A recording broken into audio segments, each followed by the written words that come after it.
trazer, né, para a igreja a necessidade de nós permanecermos de pé no Senhor nesses últimos dias. E tinha algo que foi compartilhado naquela primeira reunião que poderia servir como um empecilho nessa jornada de nós nos encontrarmos de pé quando da volta do Senhor. E aquilo foi sintetizado naquela palavra verossímil que eu falei para os irmãos. E li o conceito da palavra verossímil. Então nós lemos uma série de versículos que seriam a referência, não para aquela palavra especificamente, mas para todo o estudo. E aí nós passamos a leitura em todos, fizemos um breve contexto, né, sobre a história de Josafá, e terminamos falando, dando um pequeno spoiler do que a gente falou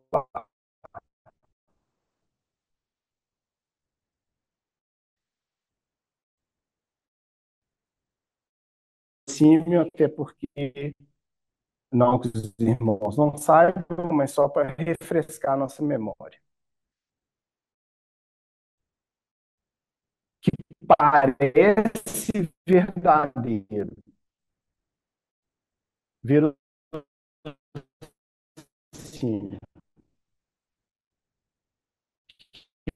parece. Então, esse propósito, né, desse estudo, para que nós sejamos encontrados em pé, agradável, e que nessa trajetória a gente possa ser nutrido adequadamente. E,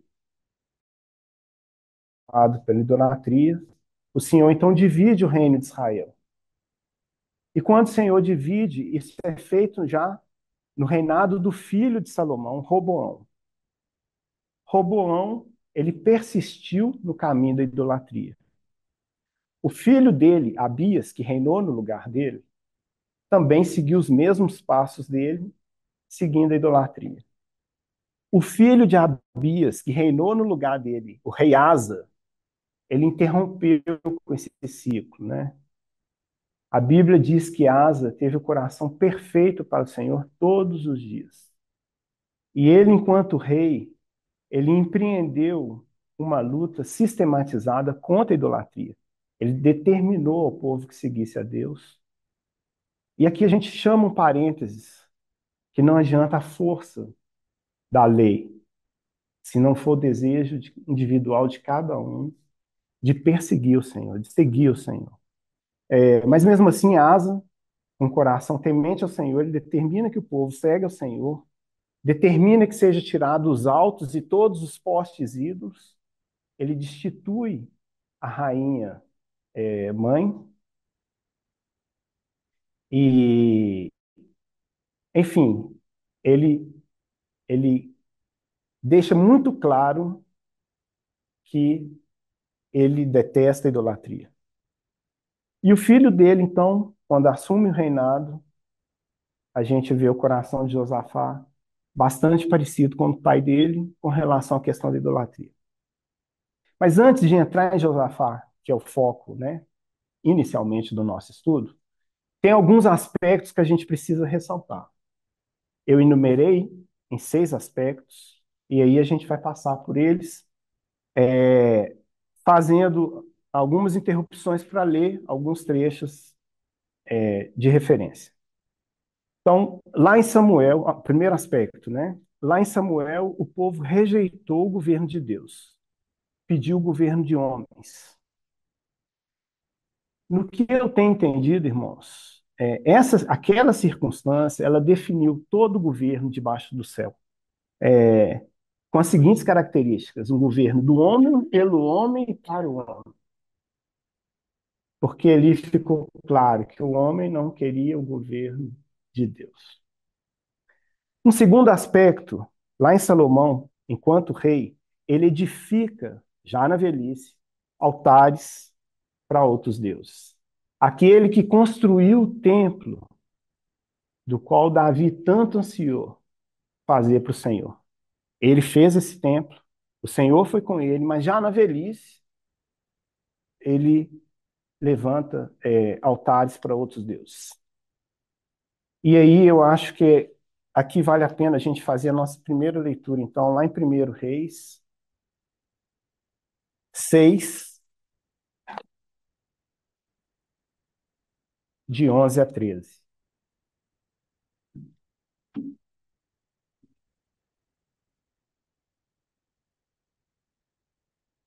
1 Reis 6, de 11 a 13.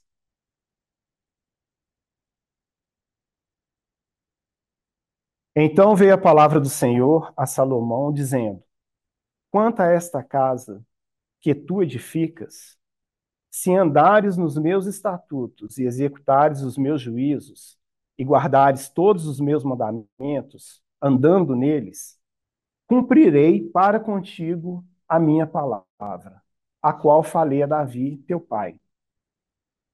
E habitarei no meio dos filhos de Israel, e não desampararei o meu povo. É,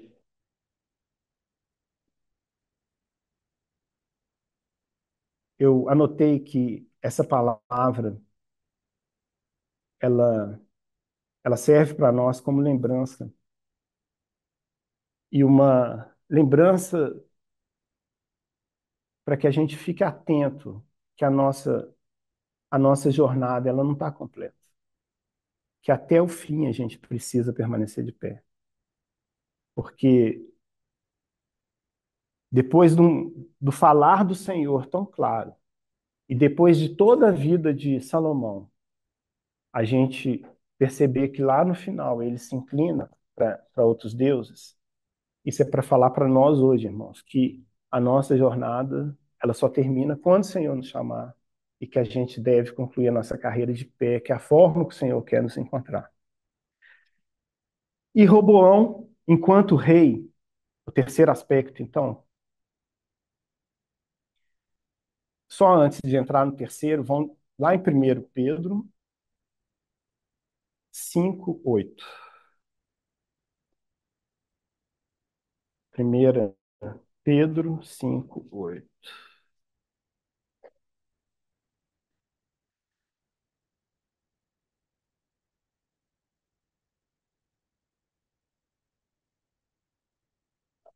Sede sóbrios e vigilantes.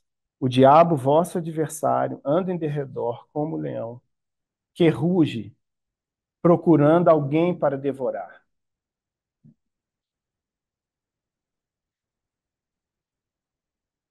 Essa lembrança, então, também a gente precisa trazer conosco para como esse fator que a gente nunca deve esquecer, de que o nosso inimigo ele não descansa. O interesse dele é que a gente não conclua a jornada. O interesse dele é que o Senhor não tenha o mérito ou a alegria, o mérito não. O Senhor não tenha a alegria de nos encontrar de pé, né? E ele quer então, como dito lá em Apocalipse 3:11, que a gente de alguma forma alguém venha nos tirar a coroa, né? Então que a gente tenha essa lembrança e esse foco, que na nossa jornada o inimigo sempre vai estar nos perseguindo, tentando de alguma forma fazer com que a gente tropece. O terceiro aspecto, então, Roboão, enquanto rei, ele foi questionado sobre a condição de servidão do povo. A Bíblia diz que ele ouviu o conselho dos jovens que haviam crescido com ele, como está escrito lá em 1 Reis 12, de 6 a 8. 1 Reis 12, de 6 a 8.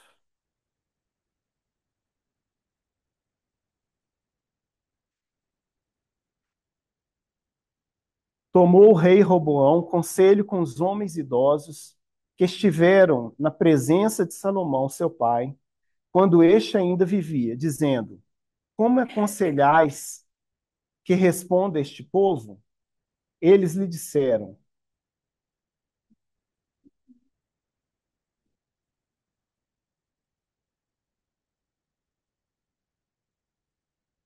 Eles lhe disseram,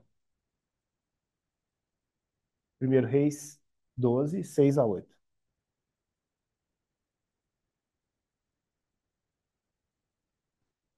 Se hoje se tornares servos deste povo e os servires, e atentando falares boas palavras, eles se farão teus servos para sempre. Porém, ele desprezou o conselho que os anciãos lhe tinham dado e tomou conselho com os jovens que haviam crescido com eles e o serviam. E aqui é muito curioso, irmãos, porque o primeiro aspecto que eu mencionei, nós estamos no terceiro, falava de Samuel, enquanto último juiz, que os anciãos o procuraram pedindo o rei que os governasse. E agora a gente tem um rei que pede conselhos, ele ouviu os anciãos, desprezou o conselho deles, mas seguiu a palavra que os jovens lhes falaram, né? E aqui eu acho que tem muito ensino para a gente nesses dois cenários. Lá em Samuel, os anciãos fazendo uma escolha ruim, e agora os jovens que cresceram com o rei fazendo uma escolha ruim, ou dando sugestão para uma escolha ruim. E isso fala para nós aqui hoje. E interessante é que a conclusão que eu cheguei é que nem o vigor e a boa performance da juventude, tampouco a vasta experiência dos longos dias de vida podem nos livrar do engano. Eu vou repetir. Nem o vigor e a boa performance da juventude, tampouco a vasta experiência dos longos dias de vida podem nos salvar do engano. E aí a gente chega à conclusão de como nós necessitamos do Senhor para nos guiar. Só Ele pode nos dar clareza. Somente Ele. O quarto aspecto tem a ver com os desígnios do Senhor. E para nós entendermos, a gente vai falar isso, então, lá na frente a gente entender sobre as decisões e o coração de Josafá. E para isso, então, a gente vai dar uma rápida lida em 1 Reis 12, do 21 a 24. 1 Reis 12, 21 a 24. Vindo, pois, Roboão a Jerusalém, só um contexto aqui antes. Aqui foi o momento em que houve a divisão das tribos.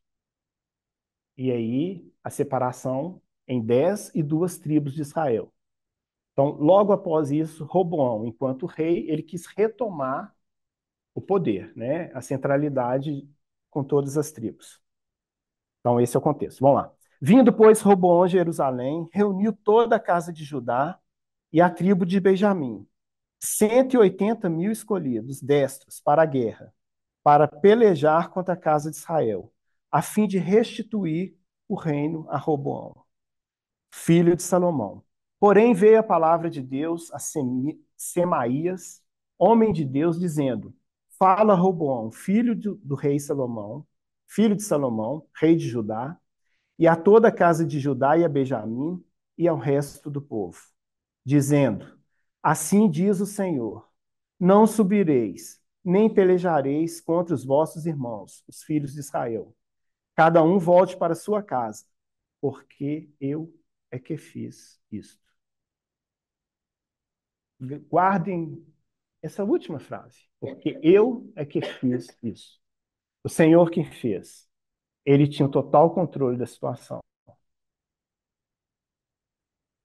A gente vai retomar então esse quarto item daqui a pouquinho, só para dar sentido no que quando a gente entrar em Josafá.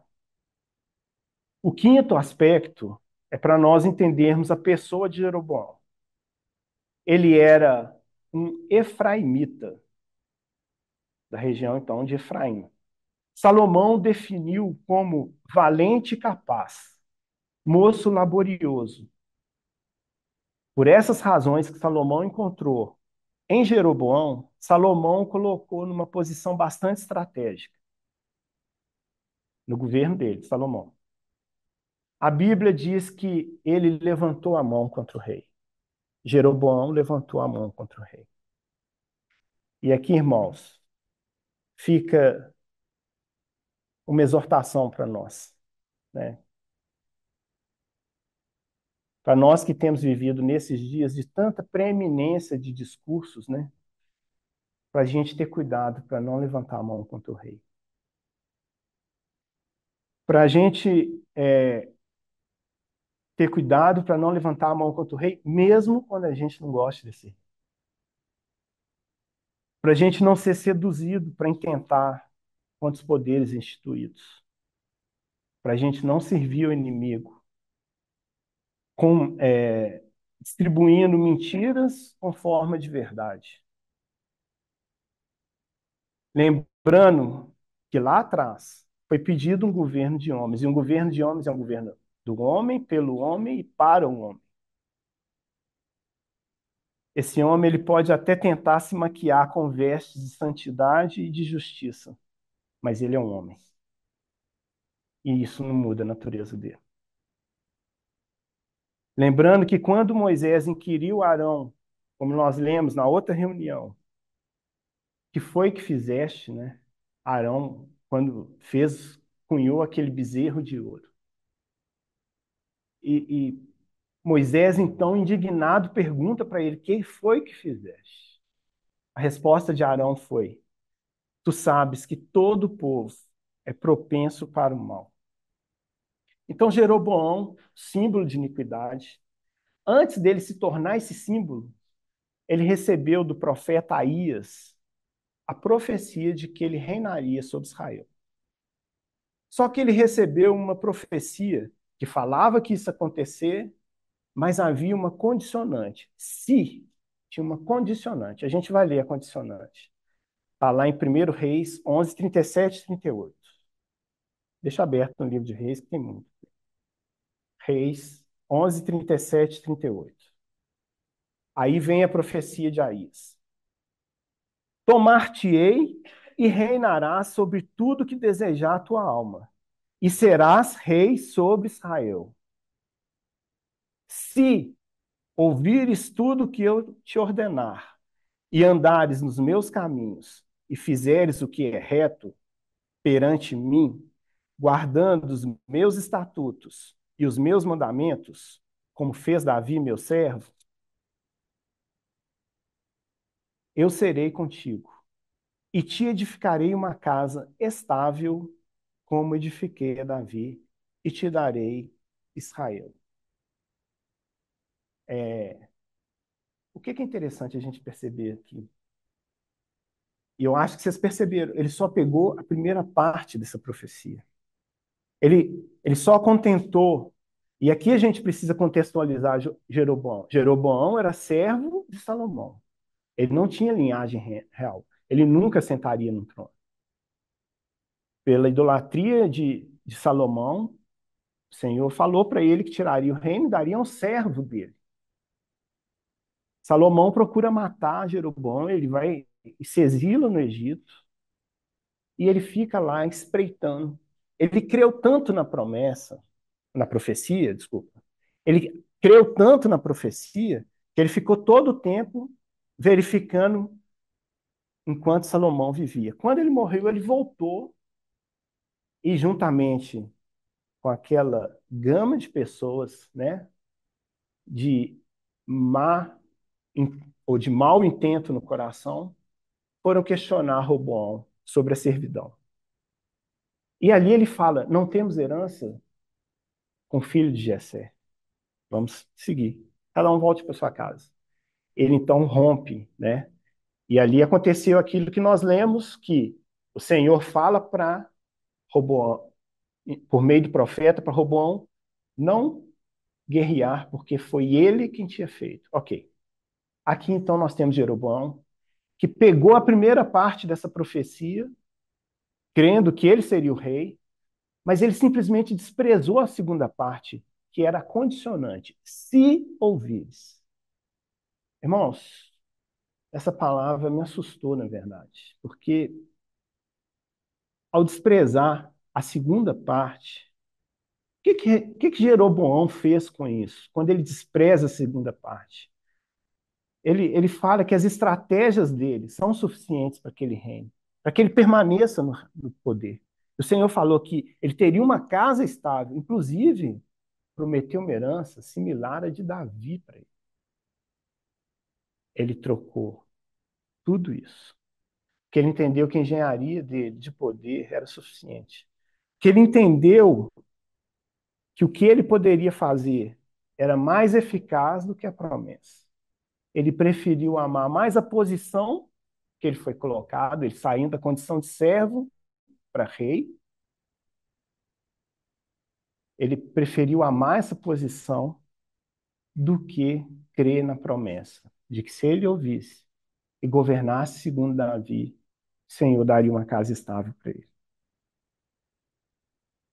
Que isso fale para nós. Quando o Senhor trouxer algo para nós, trouxer algo para a igreja, qual a parte que a gente vai pegar? A gente vai tentar fazer remendos, tentando que a nossa estratégia ela dê a melhor direção, o melhor resultado, a melhor permanência. Senhor, abre os nossos olhos para isso, né? É,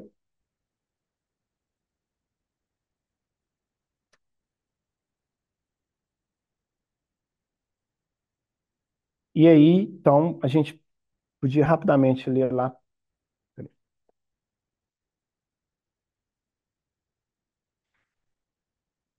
em 1 Reis 12, 26 a 31.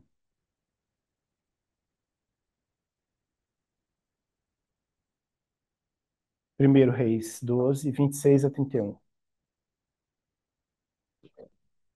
Disse Jeroboão consigo: agora tornará o reino para a casa de Davi, se este povo subir para fazer sacrifícios na casa do Senhor, em Jerusalém. O coração dele se tornará seu senhor, a Roboão, rei de Judá, e me matarão, e tornarão a ele ao rei de Judá. Pelo que o rei, tendo tomado conselhos, fez 2 bezerros de ouro, e disse ao povo: basta de subirdes a Jerusalém. Vês aqui teus deuses, ó Israel, que te fizeram subir da terra do Egito. Pôs um em Betel e o outro em Dan. E isso se tornou em pecado, pois que o povo ia até Dan, cada um para adorar o bezerro. Jeroboão fez também santuários nos altos e dentre o povo constituiu sacerdotes que não eram dos filhos de Levi. Aqui, então, a gente tinha até comentado naquele contexto sobre a verossimilhança.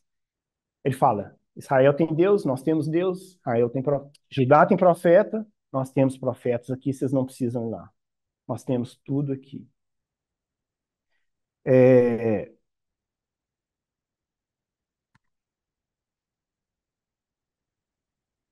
Então, depois da leitura desses textos, eu acho que a gente pode, então, definir Jeroboão.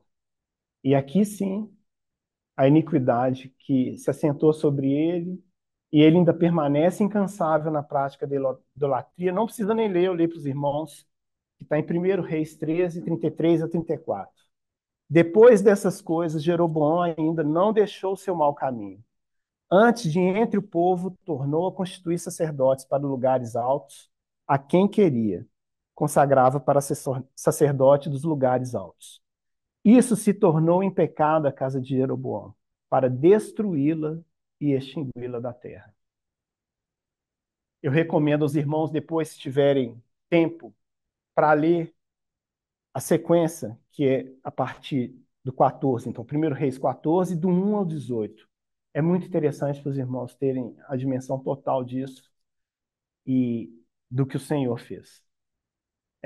Mas por que que a gente está aprofundando, então, em Jeroboão, se o foco é Josafá? Por 2 razões. A primeira, para a gente lembrar que as nossas estratégias não têm lugar na obra do Senhor. As nossas estratégias não têm lugar na obra do Senhor. E a segunda análise é para a gente ver como que Josafá, que também usou de estratégia, como que o Senhor vai lidar com Josafá. A sexta e última, o sexto e último aspecto, então, está lá em 1 Reis 16, 29 a 33. Vem visão, estratégias políticas, apesar dos termos, coloquei esses termos para a gente administrador. 101 anos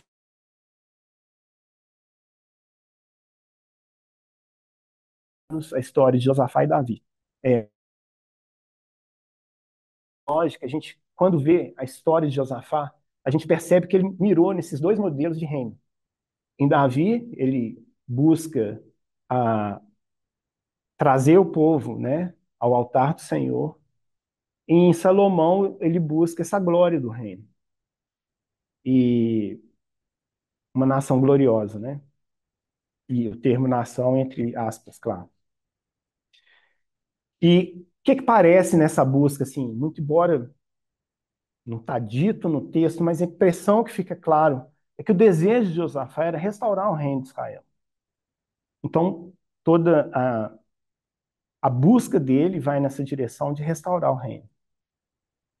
E eu não tive a impressão de que isso aconteceu porque era algo de satisfação pessoal ou um ato de histórico para o período dele como rei. Eu percebi que era por amor mesmo ao Senhor e por amor à terra que o Senhor havia escolhido. Então, no outro encontro, eu tinha falado que a gente ia analisar Josafá sobre três aspectos: enquanto rei temente a Deus, enquanto ensino para a igreja. E aí eu fiquei numa luta muito grande, pessoal, porque como separar o rei temente a Deus só de um rei? Mas tem três janelas na vida de Josafá que ele pode ser avaliado só enquanto rei. Quais são essas janelas? A primeira é, e isso para mim ficou claro porque a sequência desses eventos, elas não vêm seguidas ah, de uma legitimação da palavra do Senhor. Então, são atos que foram isolados e que não foram tomados com clareza no temor do Senhor. Quais são esses atos? O primeiro, eu não vejo nenhum problema nele, fortificou-se contra Israel. O segundo, aparentou-se com Acabe, aparentou-se com a iniquidade. E o terceiro ato, que talvez ele possa ser entendido só como rei, sem o temor do Senhor, quando ele faz aliança com o filho de Acabe, que é chamado de filho da iniquidade. É... E agora, na outra ponta, enquanto rei, temente ao Senhor, olha o quanto Josafá fez. Ele andou nos primeiros caminhos de Davi e não procurou a Baalins. Procurou ao Deus de seu pai e andou nos mandamentos e não segundo as obras de Israel. Tudo isso está na... O Senhor confirmou o reino nas mãos dele e todo Judá deu presentes a Josafá, o qual teve riquezas e glória em abundância. Tornou-se-lhe ousado o coração. O Senhor tornou o coração dele ousado em seguir os caminhos do Senhor e ainda tirou os altos e os postes ídolos em Judá. E aqui, irmãos, eu preciso fazer um comentário que eu, quando estava... Porque logo adiante a gente vai ver postes, os altos e os postes ídolos de novo. O Senhor me falou, a gente precisa frequentemente tirar os altos e os postes ídolos. A gente precisa combater a idolatria na nossa vida, todos os dias, até que o Senhor nos redima. Então, no terceiro ano do reinado, ele mandou professores percorrerem todas as cidades de Judá para ensinarem ao povo, tendo consigo o livro da lei do Senhor. Eu fiquei imaginando a visão vanguardista dele Ao mesmo tempo, ele entendeu que era uma estratégia de combate à idolatria, ensinar o povo a palavra do Senhor. E ele manda esses professores em todas as cidades ensinando o livro da lei do Senhor. O Senhor derramou sobre, o Senhor derramou terror sobre todos os reinos vizinhos a Judá, de maneira que não fizeram guerra contra Josafá. Josafá recebeu tributos e presentes, até de inimigos históricos, né? E se engrandeceu em extremo continuamente, e edificou cidades, armazéns em Judá. Empreendeu muitas obras nas cidades de Judá e tinha grande exército. De... E aqui eu vou também fazer um parênteses.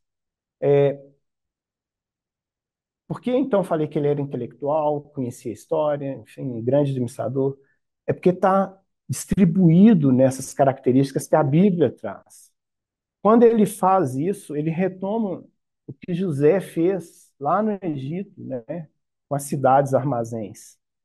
Ele cercou, fortificou as cidades, empreendeu obras, e também ele faz um exército. E só para os irmãos terem noção do exército que Josafá cria. Quando Jeroboão foi enfrentar o filho de Roboão, o Abias, o exército de Jeroboão era de 800 mil homens. Abias, que era o rei de Judá, então aqui já estava dividido. Jeroboão com 10 tribos, Judá com 2 tribos. Abias era o neto de Salomão que estava reinando. Ele tinha só 400 mil homens. Jeroboão tinha 800. Era 2 por 1. Mas o Senhor deu vitória a Judá, apesar desse exército.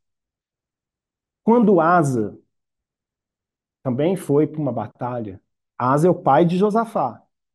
O exército de Asa era de 580 mil. E agora, pasmem, o exército de Josafá, 1.160.000 homens. Ele tinha mais homens do que o pai e o avô dele juntos. Então ele tinha um grande exército. E nesse contexto, então, Josafá, a Bíblia diz que, aí vem a segunda atitude dele, sem o temor do Senhor, ele aparentou-se com Acabe. É,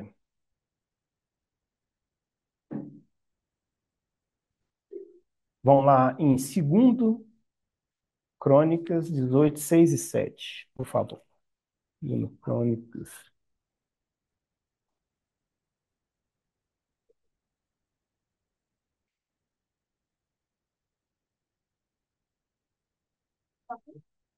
Segundo Crônicas 18, 6 e 7.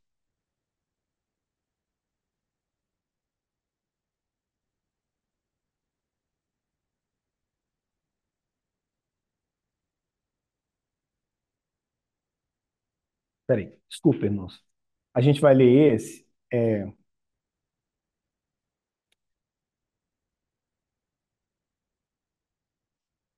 Mas antes de ler esse, vamos só ler aqui do 1 até o 3, por favor. Tinha Josafá, o mesmo, né? Capítulo 18, segundo Crônicas 18, 1 a 3. Tinha Josafá riquezas e glória em abundância, aparentou-se com Acabe. Ao cabo de alguns anos foi ter com Acabe em Samaria. Acabe matou ovelhas e bois em abundância para ele e para o povo que viera com ele. E o persuadiu a subir com ele a Ramote Gileade. Acabe, rei de Israel, perguntou a Josafá, rei de Judá: Irás tu comigo a Ramote Gileade? Respondeu-lhe Josafá: Serei como tu és, o meu povo como o teu povo, iremos contigo a peleja. Antes da gente avançar, eu trouxe um mapa, vai ficar muito distante, mas só para a gente ter noção, né? Se a gente, se o Senhor permitir que a gente continue, depois vai ter uma projeção. Esse mapa aqui é interessante porque ele é em alto relevo. Mas a gente vai ter projeção dele para seguir lá as próximas, caso o Senhor permita. Mas o Egito está mais ou menos aqui, onde que Jeroboão estava exilado. Ele sobe até essa região de Efraim, em Siquém, aqui. E aqui também, Roboão saiu de Jerusalém para Siquém para ser coroado rei. Essa é a região de Jeroboão. E eu fiquei pensando, né, por que que ele saiu daqui para ir para cá, para ele ser feito rei. Ok. Mas lá então acontece aquele evento. Não é uma caminhada naquele tempo, né, tão rápido, um deslocamento tão rápido de Jeroboão para chegar aqui. Mas isso também prova esse estado de alerta que Jeroboão estava todo o tempo aguardando a chance daquilo que ele ouviu e creu, mas creu no que era interessante para ele, de que ele seria o rei. Aqui então se dá todo esse processo. A batalha que Acabe está pedindo para Josafá ir com ele, está aqui mais ou menos. Ó. Aqui é um vale, do que eu entendi, era fértil, a região tinha água. E aí depois, se alguém quiser dar uma olhada, fica à vontade. Bom, retomando.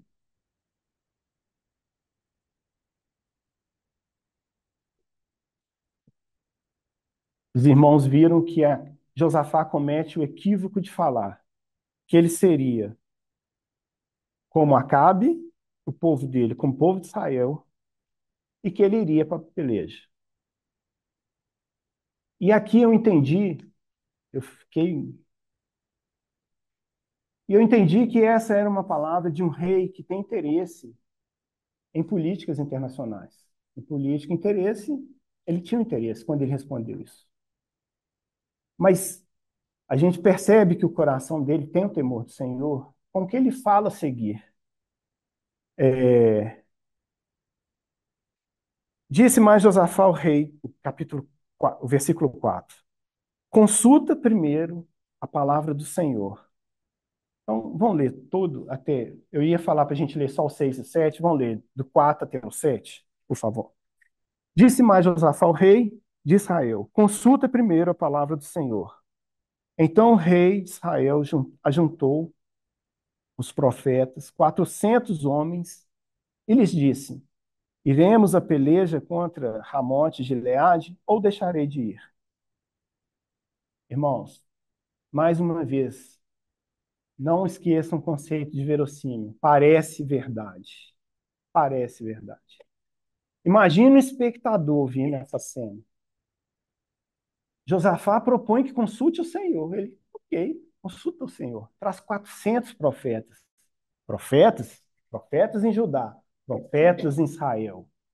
Mas lembra quem fazia os profetas de Israel? Eles não tinham linhagem de Levi.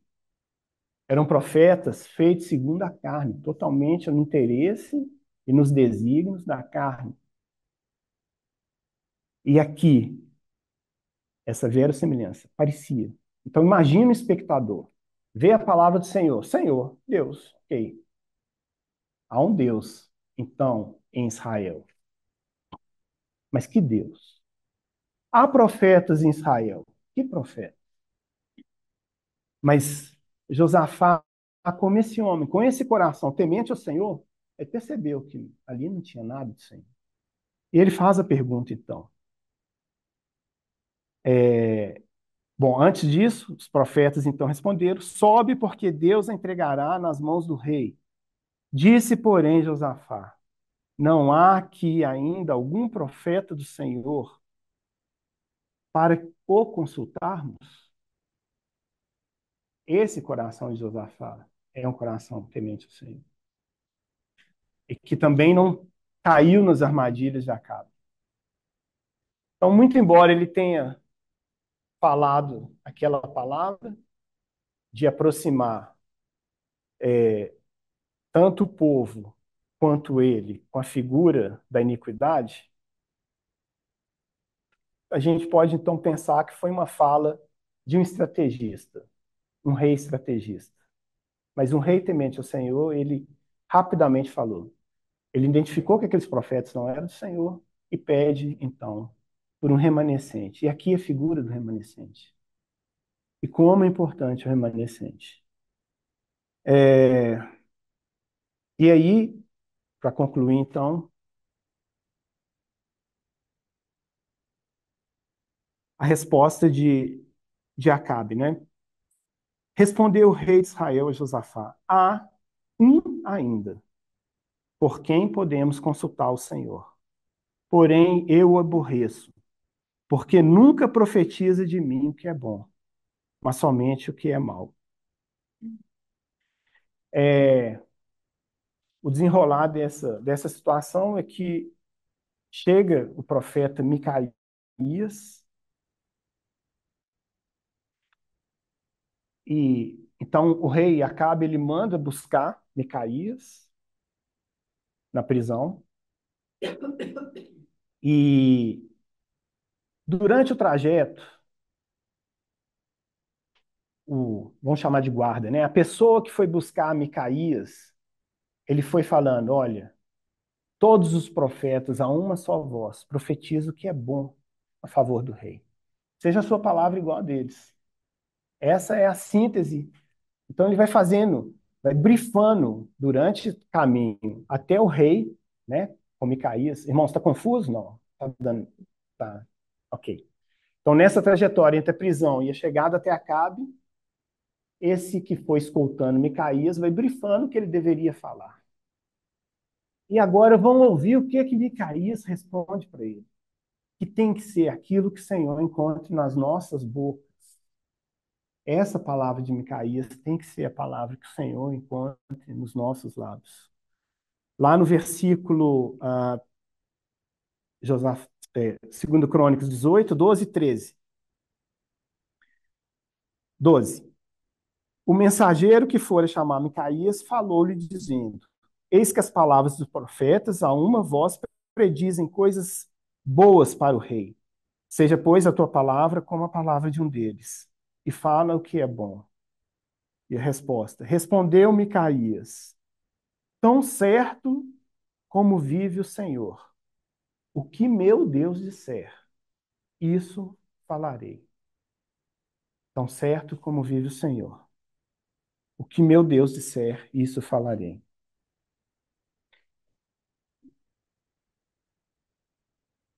Só para a gente concluir agora, é, vão voltar naquele cenário, tenta construir na mente de cada um cenário de Micaías.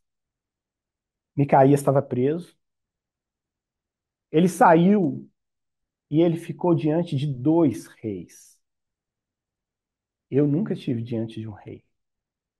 Já tive diante de governadores, presidente, e não é fácil estar diante. Eu tive por causa de trabalho, mas